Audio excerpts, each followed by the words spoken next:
As soon as you go online, you're hit with a flood of information, and it turns out that 90% of that information is absolute blatant lies. If you want to learn how to understand what really happened, or whether what you're being shown is a complete, blatant, undeniable lie, and unfortunately a very powerful one, an American aircraft carrier supposedly hit, a fire in Dubai, a destroyed American base in Riyadh, Zelensky's address calling for capitulation. On February 28, 2026, the U.S. and Israel launched strikes against Iran, and Iran responded with volleys of missiles and swarms of drones. An armed conflict has begun, one that many have feared for years, a direct military confrontation between Tehran and Washington. But at the same time as the first explosions on Iranian territory, another war began among the population. Invisible, lightning fast, and possibly in terms of long-term consequences, no less dangerous than the one taking place in the skies, the information war. Massive Iranian missile attack. A massive Iranian missile strike in Tel Aviv. Another video seemingly completely destroys an American military base in Riyadh, while another causes enormous damage to this building in Bahrain. All these dramatic videos quickly spread on social media, but they all turned out to be fake. What you just saw is not real footage. It's propaganda content from a hostile state, packaged in a video that looks, well, more convincing than a CNN report. Cinematic quality, dramatic lighting, precise details of urban architecture. Within a few hours after the strike began, social networks were already flooded with hundreds, literally hundreds of fake videos. The burning Burj Khalifa in Dubai, a destroyed American base in Riyadh, the sunken aircraft carrier Abraham Lincoln, a missile strike on downtown Tel Aviv. All of this was filmed with cinematic quality, and all of it is a lie created by neural networks. Let's break down specific cases because each one is a lesson. Case 1, Abraham Lincoln. Iranian state media claimed that the aircraft carrier USS Abraham Lincoln was hit by Iranian missiles and sunk in the Persian Gulf. Well, gentlemen, a nuclear aircraft carrier, the flagship of the American naval presence in the region, well, that's just a colossal sensation, especially if it was sunk, not just damaged. The United States Central Command CENTCOM immediately and categorically denied this. The aircraft carrier is operational, and there are no casualties among the crew, but the headline had already spread across millions of screens. The debunking took several more days to catch up with the lie. The second case concerns the numbers and casualties. The IRGC, that's the Islamic Revolutionary Guard Corps, announced that in the first 2 days of fighting, 650 American servicemen were killed or wounded, 650 people. For comparison, the official report stated 6 people. So the gap between the Iranian numbers and reality is exactly 100 times, but the number 650 was broadcast, spread across various Telegram channels, and became the truth for those who read headlines without checking the source. Case 3, the F-35 over Tehran. So a video appeared in which supposedly Iranian air defense systems shoot down an American plane over Tehran. Which one? Ha ha ha ha ha. Most importantly, the stealth fighter, the F-35. An absolute propaganda triumph. Little Iran shoots down America's best fighter jet. But actually, if you look into it, the video showed the exact opposite. The F-35 destroying an Iranian Yak-130. The editing literally turned reality upside down, and millions of people bought it. Because they probably wanted to believe it, because ours are good, Americans are terrible, and the worst of them is Trump, just unbelievably terrible. AI-edited satellite images, edited by artificial intelligence and published by Tyrant Times, falsely showed the destruction of an American radar base in Qatar, although upon closer inspection it turned out to be a fake building. But most consumers don't know the difference. Researchers found that Google AI Overviews and Google Lens sometimes provided inaccurate summaries, treating AI-generated images as real, while Meta's oversight board criticized its deepfake detection mechanisms as inadequate. Layer 4. Satellite images. So, Tehran Times. The Iranian state publication released what it called satellite images of a destroyed American radar base in Qatar, before and after format. They say this is convincing detail. You can see buildings, equipment, craters from explosions. It all looks very impressive. Professional. Almost perfect. Almost. Because here's a fact. Fact-checkers noticed a detail that millions missed. In the before and after photos, the cars in the parking lot are in exactly the same positions. Pixel for pixel. Before the explosions and after. Because the after was actually the same image from open Google Earth databases, dated February of 2025, in which artificial intelligence added smoke, craters, and destruction. The AI did a brilliant job with the explosions, but it wasn't given the task to move the cars. This isn't just a mistake, it's a golden rule of verification. Look at the details that don't change. Well, like nature doesn't do copy-paste. People do. Now about the scale. Because these aren't isolated cases, it's a system. Researchers from the Israeli Internet Association, together with partner organizations from 23 countries, analyzed 592 pieces of content related to the conflict. The conclusions turned out to be very simple and telling. So 84% of all fake content is video. So 13% is images and only 3% is text. The war of fakes has become above all a war of videos. And that's no coincidence. Video evokes an emotional response more strongly than any other format. Video is harder to verify without special tools. Algorithms promote video much more willingly because it holds attention. Now, the key figure, 72% of all fake content in this conflict promoted the Iranian narrative. Among the content created entirely by neural networks, it's 90%. Iran didn't just participate in the information war, it dominated it, used it to attack, and coordinated its production and distribution. This is not spontaneous propaganda, this is a rehearsed, prepared, and planned state program. The New York Times, in 2 weeks of the conflict, identified more than 110 unique AI-generated images and videos. 110 pieces in 2 weeks is, well, simply industrial-scale lie production. This was not a strike on Iran or on Israel. It was sold online as if it was a strike on an Israeli nuclear facility. That was not the case. This was an explosion in 2017 at a Ukrainian ammunition depot. Did I get that right? Yes, I mean, we take key frames, make screenshots from these videos, and then do a reverse image search. And very often we find that these videos have been circulating on the internet for many years, but people have an incentive at that moment to try to fill the gap, don't they? There aren't any verified videos yet. They know that if their post really becomes popular and goes viral, they can attract a lot of attention to themselves.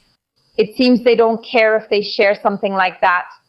Okay, this next example just blows my mind. This is footage from a video game. It just shows how realistic video game footage is these days, which is being spread online pretending to be real and related to this war in Iran. Look at this.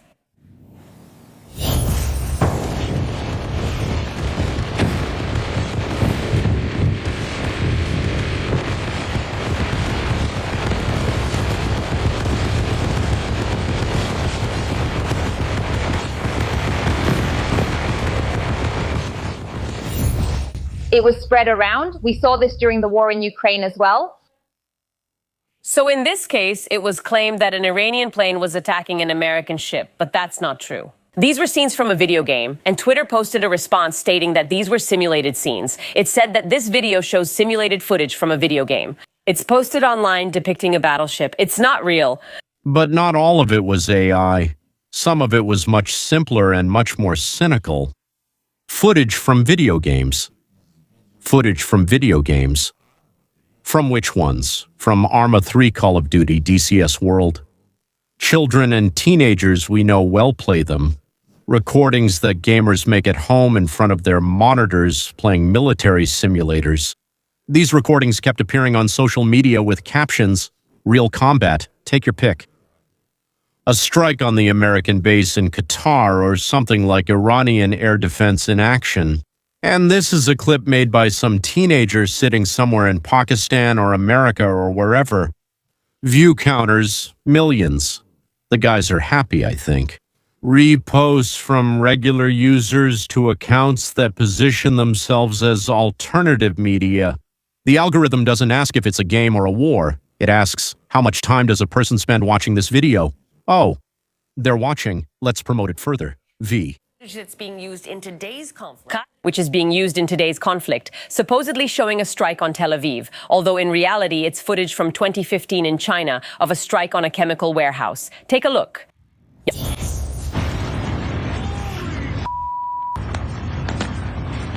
Ой, нет. With similar flashes.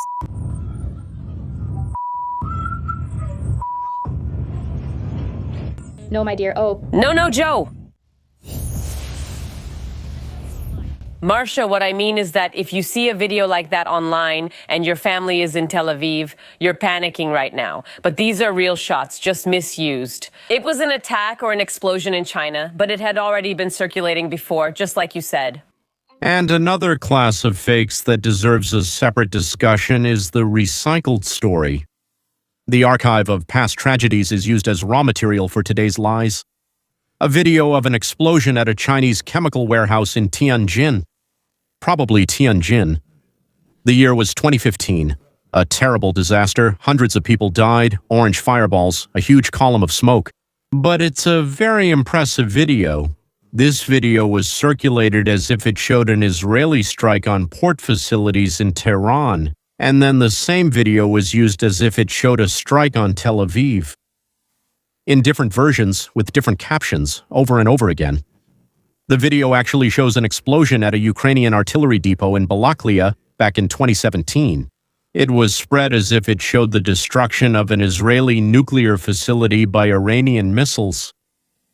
10 years later, the same footage, a new story, a new lie. The archive is a weapon. Every old disaster can potentially be re-edited and incorporated into any new conflict. That's why the first question when you see shocking footage shouldn't be, how is this possible? But rather, when and where was this actually filmed? Now let's talk about the main tool of this war, artificial intelligence. I want to talk about the optics war, the propaganda. I want to talk about the information war, the propaganda war that's going on in Iran among many sides trying to figure out what to believe, what to see, the incoming information, AI deepfakes, and those manipulated images that are circulating widely online. Let's invite Mahsa Ali Mardani, who is the Deputy Director of the Technology Threats Program at Witness. Witness is a non-profit human rights organization that focuses on digital technologies and increasingly on manipulation, AI, deepfakes, and disinformation. Welcome to the program, Mahsa. I'm very glad to talk with you tonight. Let's start with how Witness works and what work you are doing in Iran. yes, Witness is a global organization. And about 7 or 8 years ago, we realized that as an organization specializing in video, for documenting human rights, for collecting evidence, we noticed that the rise of artificial intelligence and emerging technologies would have a very significant impact on the authenticity of audiovisual materials. And of course, Witness is working on this issue, addressing many different aspects. We have this deepfake rapid response group. It's a service for fact checkers, civil society, and various journalists so that they can report different cases, where we have a sort of coalition of AI forensics experts with diverse backgrounds from facial recognition to environmental analysis and so on. Google VO3, a video generation system based on neural networks. It was launched a few weeks before the 12-day Israel-Iran war in June in 2025. It was this system and its counterparts that made the creation of photorealistic video accessible to literally anyone who wanted it. No studio, no director, no actors, no special knowledge. You need a smartphone, you need an account, and a few minutes. That's why June 2025 became a turning point in the information war we're talking about. That's when the term AI slop, which literally means both garbage and trash, but probably garbage is better, came into common use. People started to realize that a convincing image and an authentic image are not the same thing. But the understanding came only after the blow and the damage had already been done. The video of the burning Burj Khalifa was completely generated by a neural network and got tens of millions of views on just one platform. According to BBC Verify, the total reach of fake and AI-generated videos related to the conflict has exceeded, are you ready? 100 million views. And this was just in the first 12 days? That means 8 million views per day. The role of platforms is a separate story. We need to be honest here. The platforms have failed. Grok, X's AI assistant, repeatedly confirmed fake videos as real. When users asked whether something was real or not, people specifically tested it, showed a well-known fake, and asked Grok, "Is this real?" Grok answered, yes. Yes, for some reason, AI versus AI doesn't work yet. We'll see if it works later or not. X eventually announced temporary demonetization of creators if they published unmarked AI content about the war. That's the right decision. Well, it's a bit late, and of course, the fakes have already spread in huge numbers. Global Network says it. The Global Network claims that it has published more than 500 debunks of false information in different languages since the beginning of the current conflict in Western Asia. This is a pace never seen before in similar crises, and they say that from a quarter to a fifth of them used artificial intelligence. A similar trend was also observed in the Russia-Ukraine and Israel-Gaza wars, as well as in other conflicts that triggered waves of AI-generated content. I think right now we should all start treating photos, videos, and audio the same way we treat rumors. Well, social media is now flooded with what researchers call AI-generated junk, where fake images compete with real ones and often drown them out. The problem isn't so much that people believe misinformation, but that they see real news and no longer trust it. And now, one of the most striking examples that I want you to remember, the White House. The official press service of the President of the United States of America released a video in which real footage of Iranian strikes was mixed with fragments from Call of Duty, solemn victory flags, explosions, American might. The problem is that some of the explosions are from a video game. Donald Trump. He publicly warned the international community that Iran is using artificial intelligence as a weapon of disinformation. At the same time, the president's press service publishes AI-manipulated content. This is a diagnosis of our times, gentlemen. When the information war is waged so rapidly that even the most powerful state institutions do not have time to verify what is being published, when triumphalism is more important than accuracy, when speed is more important than truth. We have to mention the agency about the Disinformation Office. A journalistic metaphor is a description of a real mechanism. Russia and China systematically amplified Iranian fakes through state media accounts on social networks. Russian state accounts used Iranian deepfakes to promote the narrative that Iranian missiles, what should be done?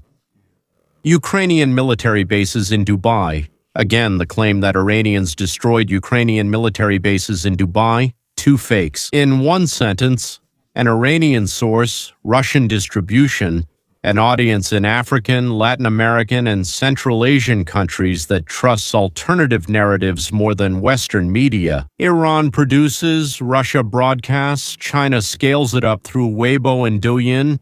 This is called a conveyor belt. There are two types of false information: misinformation and disinformation. Disinformation is intentional, and artificial intelligence makes its spread much easier.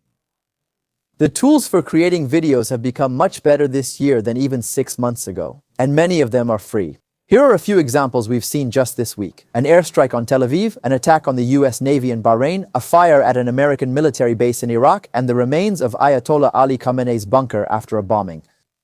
It exists, All of this is fake. If you look closely, you'll see that many details aren't quite right, but they're also too sensational to be real. It's hard to explain, but each video captures a moment that, if you think about it, the viewer probably couldn't have actually seen or recorded. And then there's disinformation, mistakes, or unintentionally false information, which are easier to miss. Here's an attack on an Iranian warship, surveillance footage of the moment of a US and Israeli strike on Tehran, an airstrike on the US consulate in Riyadh, or the deployment of missile defense systems on bridges in Iran. These are real videos, but they're not about these events, they're just old videos. Al Jazeera, Reuters, and other media outlets found them in web archives and old news reports. But if you shared these videos with your friends, you might not have thought about it. Now, there is technology to detect fakes. Google and TinEye do reverse image searches, which means you can check if a photo or video has been published before. Image Whisperer can detect image manipulation. Airstrike on Tehran. It's important to distinguish between two concepts that are often confused. Disinformation is a lie that is spread intentionally, knowing that it's a lie, while misinformation is a lie that is spread by people who sincerely believe it's true.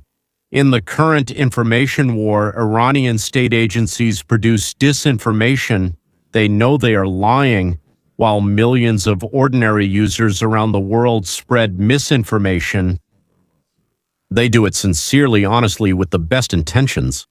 Because the video looks convincing, because it matched what they wanted to believe at that moment. That's why the task is not only to expose government manipulators, but also to give ordinary people the tools so they don't become unwitting participants in their campaigns. This was the first front of the information war, the Middle East, 2005. But this scenario had already been rehearsed for several years. Closer to us in Europe, in a country that many in our audience know personally or through loved ones, Ukraine. And there the tools were not just used, they were developed, tested, and improved. Imagine you check your phone in the morning and the first thing you see is the Burj Khalifa in Dubai on fire, a world-famous skyscraper in flames, a U.S. aircraft carrier sunk in the Persian Gulf, then a satellite image. An American radar base in Qatar has been turned into a pile of rubble. It's all clearly captured from the air. Smoke, flames, chaos. The view counter is in the tens of millions. The comments are blowing up. People are writing, "This is the start of World War III," and reposts are spreading further. One small problem, well, almost. It's almost not even a problem, but it is a problem. This. There was never anything. No aircraft carrier, no Dubai, no radar base. The Burj Khalifa is standing, the aircraft carrier is sailing, the base is functioning. It was just artificial intelligence, an algorithm, a tool that today costs less than a dinner at a restaurant and rewrites reality faster than we can check it. Welcome to the new reality. Welcome to a new kind of war. Not a war of missiles against missiles, but a war of pixels against the truth. By the way, it's beautiful, isn't it? A war of pixels against the truth, a war of algorithms against the human mind. Today, we're analyzing three theaters of this war. The Middle East, where in February and March of 2026, the U.S.-Israel-Iran conflict broke out, and the information field, which collapsed faster than the physical one. Ukraine, where Russia has been honing its disinformation tools for years, which the whole world now sees in action. And finally, practical action. How not to become a target, how to spot a fake, how to remain a citizen and not a piece of ammunition in someone else's information war. 3 parts, 1 conclusion. Let's go. If the story with Iran is about the industrial production of fakes in real time, then the story of Russia and Ukraine is the story of a laboratory, a place where disinformation technologies were tested, perfected, and scaled up for years. That is, before the whole world saw them in full force. Let's go back to March 16, 2022. The war has been going on for 3 weeks. Zelensky is hiding, according to the Russian version, or running the country from Kiev, according to the Ukrainian version. The morale of Ukrainians is the key variable in this war, and that is exactly what they decided to attack. Meanwhile, the Kremlin is starting to use a new weapon in its war against Ukraine. Deep fake. Video. This video supposedly shows the heroic president of Ukraine, Zelensky, allegedly calling on his soldiers to surrender and lay down their arms. But no one fell for such an obvious fake. Here is this video next to the real Zelensky, who is praised all over the world for his courageous leadership and refusal to leave Kyiv. Sam Gregory, a deepfake expert, to be continued. This man's body doesn't look like Zelensky, his neck doesn't look like Zelensky's either, his voice doesn't sound like Zelensky, and his face just looks kind of strange. But such deep fakes can fool people. President Zelensky promptly responded to the deepfake video, telling his people there will be no surrender. Pro-Russian hackers hacked the Ukrainian news site Ukraine24 and uploaded a deepfake video of Zelensky, in which the president allegedly calls on Ukrainian soldiers to lay down their arms, surrender, and stop resisting. At the same time, this message was inserted into the news ticker of the TV channel as if it were breaking news being broadcast live. Facebook and YouTube removed the video within a few hours. Zelensky recorded a response right from Kyiv, from his office, alive, real, unscripted. I haven't gone anywhere and I won't leave. But now pay attention to the quality of the original deep fake. By today's standards, it's a crude job. In the video, Zelensky is staring straight at one spot. There's no natural eye movement, his hands don't move, and his voice sounds like a synthesizer that didn't have enough training data. The neck transitions unnaturally into the torso, and yet, according to pro-Kremlin Telegram channels, which later boasted about the results, some Ukrainian soldiers faltered and a few surrendered under the influence of this video. People who saw a bad deepfake but believed it because they were tired, because they were afraid, because they wanted it to be over. A few people, all because of a bad video. Imagine what will happen when a deepfake becomes indistinguishable from real video. We're already at that point right now on the same day, but on the other hand, another deepfake appeared on Reddit. Putin announces to the world that now we are entering a time of peace. The Ukrainians did this as a countermeasure, a mirror demonstration of how easy it is to create such content. Irony, provocation, counterstrike. Removed from social media platforms. Removed from social media platforms. The deepfake video featuring President Volodymyr Zelensky of Ukraine was removed from various social media platforms. In this 68-second edited video, President Zelensky calls on Ukrainians to surrender. You can hear him saying that his term as president has not been easy at all. The video also shows Zelensky speaking, and I quote, "Now I am making another difficult decision to say goodbye to you. I advise you to return to your families. You should not die in this war." Once again, we would like to emphasize to our viewers that this is a deepfake video of Ukrainian President Volodymyr Zelensky. The heavily edited video shows a tense Zelensky staring directly into the camera. This fake video was originally posted on a Ukrainian website by unknown hackers. This is an important point. There are no clean sides in the information war when it comes to the tools used. Everyone made fakes on different scales with different goals and with varying degrees of government support. For Russia, it's systematic as part of a state strategy.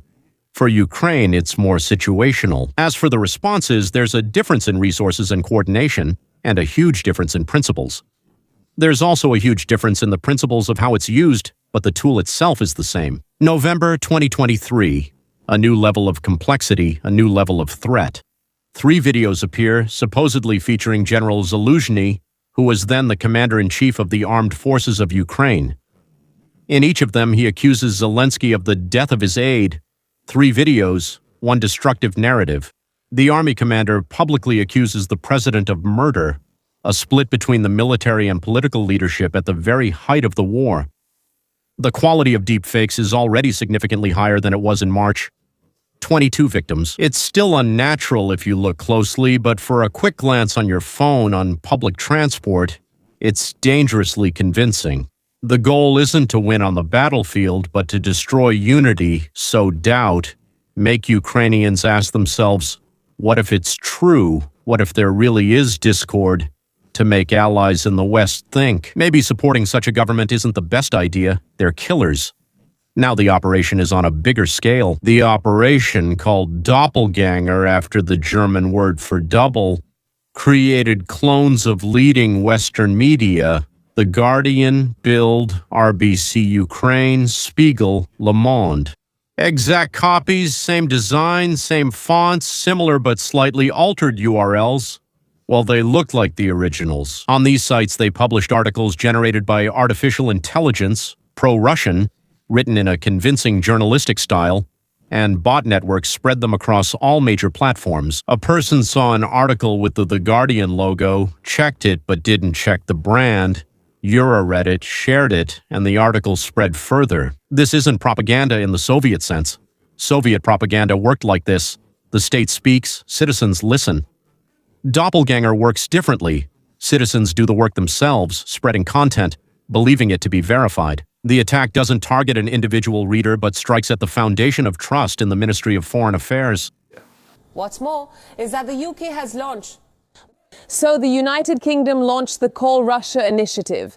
As part of this initiative, Russian-speaking residents of the UK are encouraged to call ordinary citizens in Russia to counter Kremlin propaganda. It's noteworthy that for Russia itself, the information war is seen as counter-propaganda against the West. But on the international stage, Russia has launched its own media weapons, including news channels like RT, to compete with local media and fund pro-Russian NGOs. Analysts from Veridica and StopFake, two leading organizations monitoring disinformation in the region, have identified 5 main Russian narratives as of 2025. They are important not because they are unusual, but because they are systemic. They were repeated over and over again on Telegram, on YouTube, on Facebook, through copied websites, through bots, using the saturation method. Narrative 1. Zelensky is the only obstacle to peace. If Zelensky leaves, the war will end. A simple solution, convincing for those who are tired, but essentially false. Narrative 2. Russia was forced to attack to stop NATO expansion, a preemptive defense, a victim of circumstances.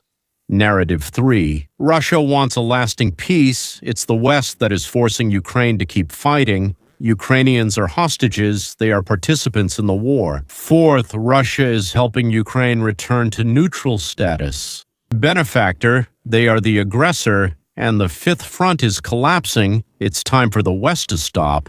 Further support for Ukraine is pointless. It's money down the drain. Pay attention to the structure of these narratives. Each of them is not just a lie. Each one serves a specific psychological goal. For some, it's about fatigue. For others, a desire for peace. And for a third group, financial cynicism. Doubts about leaders are not agitation. It's psychological engineering. Subtle, deliberate, and developed over many years.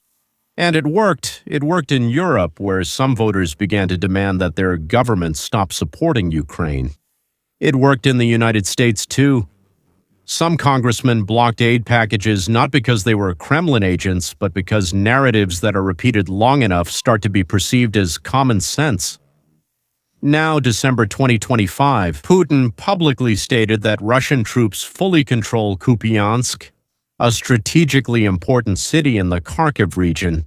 Zelensky wouldn't just make a statement denying it. He wouldn't hold a press conference.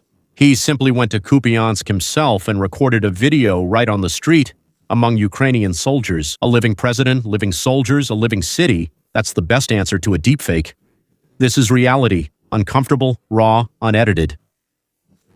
This is a lesson for all of us. Reality is always a bit less cinematic than a deepfake. It's a bit less convincing. It hooks you a little less in the first few seconds, but it's real. And in the end, it's more important. February-March 26. The war of the U.S., Israel, Iran, industrial-scale fake production, fully automated assembly lines, government programs, coordination between several countries. Well, as the West-Asia war shows no signs... So far, the war in the Middle East shows no signs of slowing down. Another battle is unfolding online. This time, it's not missiles or drones, but disinformation. And for the first time, fact-checkers say that the scale of disinformation in this war is unprecedented. As a rule, don't believe everything you see on the internet, since there are more and more questions about what's real and what's generated. And remember that video with Benjamin Netanyahu, где в ролике премьер-министр. It turned out that Benjamin Netanyahu had 6 fingers. But soon after this information appeared, social networks were literally flooded with questions. Is Netanyahu real, or is it AI? This led to the authenticity of all subsequent videos of Netanyahu being questioned. Everything from his appearance to why the level of coffee in his cup didn't seem to decrease after a sip. The videos were distributed by the Office of the Prime Minister of Israel to dispel rumors that he had become a target of Iran. And although experts said it was a play of light that created the impression of an extra finger on his palm, it doesn't matter. For the online community, the damage had already been done, and many claimed that the video was fake. Well, the global AFP news agency network states that it has published more than 500 fact checks debunking false information in several languages since the beginning of the current conflict in Western Asia, which is an unprecedented rate for such a crisis, and they say that between a quarter and a fifth of them used artificial intelligence. Practically, how can you recognize and identify specific signs in videos that you can look for yourself? The first ones are the most well-known. These are fingers. Neural networks for some reason struggle with human hands, especially with fingers. 6 fingers, fused fingers, fingers passing through objects. Netanyahu with 6 fingers on one hand became a kind of meme precisely because it's a classic recognizable example. People in videos move incorrectly, awkwardly, unnaturally, subtly wrong. There's a slight sense of doll-like motion. Transitions between gestures are either too smooth or, on the contrary, abrupt. Necks and shoulders seem to have a life of their own. If something in the movement is just a little off, that's a red flag. The third thing is explosions. Strangely enough, in real war, an explosion is chaos. Irregular smoke, dust, and random trajectories of shrapnel. Like in Hollywood, symmetrical fireballs, beautiful mushroom clouds. Everything is too perfect, too aesthetic. If an explosion looks beautiful, that's a bad sign. Fourth, static objects. What we said about cars and satellite images applies to video as well. The background is too stable. Objects in the background don't react to the blast wave. Leaves don't move even though there's an explosion nearby. And of course, they should be moving. And fifth, it's the sound. The audio track in the video often has a life of its own. There's echo where there shouldn't be, and the absence of background city noise where it should actually be present. Explosions without a shockwave, sounds in the picture are slightly out of sync in time. You probably don't believe me, nor should you. You probably don't believe me, and you shouldn't. But modern technology has greatly expanded the ability of propagandists and government officials to easily fabricate incredibly realistic satellite images. A new kind of information warfare. Another example is edited satellite images used by the Tehran Times newspaper, falsely depicting the destruction of an American radar base in Qatar. Although upon closer inspection, this is not a real building. But most ordinary consumers do not realize this difference. Researchers found that Google and Google Lens, features and reviews sometimes provided incorrect or inaccurate summaries because they perceived images created by artificial intelligence as genuine, while the Oversight Board of Meta was subjected to свои механизмы обнаружения дипфейков, назвав их совершенно. Kamasa Kemto, CEO of CBS Sviaz News, and Andy Mockmegan said publicly that the editorial office received more than 1,000 videos allegedly related to the Israel-Hamas war. After full verification, 10% turned out to be authentic, 900 out of 1,000, which means 90% were made by malicious actors. Reworked archival footage, videos from other conflicts, random ones, some misattributed, but the result is the same. 900 out of 1,000 videos are misleading content, and this ended up with professionals who have verification tools, time, and resources. And can you imagine what an ordinary person gets in their phone notifications and how much opportunity they have to verify it? It seems to him that it looks like reality. It seems to him that it matches his ideas, thoughts, desires, and feelings, so he believes it. The axis of disinformation is not a metaphor, it's a description of a specific mechanism. Iran creates the context, Russia broadcasts it, China scales it up. This is not a random coincidence of interests. This is a coordinated strategy aimed against Western democracies and their partners, against people's ability to understand what is happening in the world. And this strategy works. The less we are aware of it, the more effective it becomes. We are sure that we can't be fooled by this because it's fake, and I rarely fall for blatant persuasion. They work through accumulated fatigue, by lowering trust in everything, by creating the feeling that no one tells the truth, so there is no truth at all. In fact, it's not about convincing you of something specific, but about making you believe that the truth is unattainable, that there is no truth. Врут все. That's their goal. The information field is now just as much a battlefield as the physical one, maybe even more important because physical losses can be counted, but informational ones cannot. 3 wars, 3 theaters, disinformation. One conclusion, we live in an era where lies are not just words. On the screen, this is a 4K resolution video created in just minutes. These are satellite images that do not exist. This is a voice saying words it never spoke. This is an explosion that never happened. This is a war that does not exist.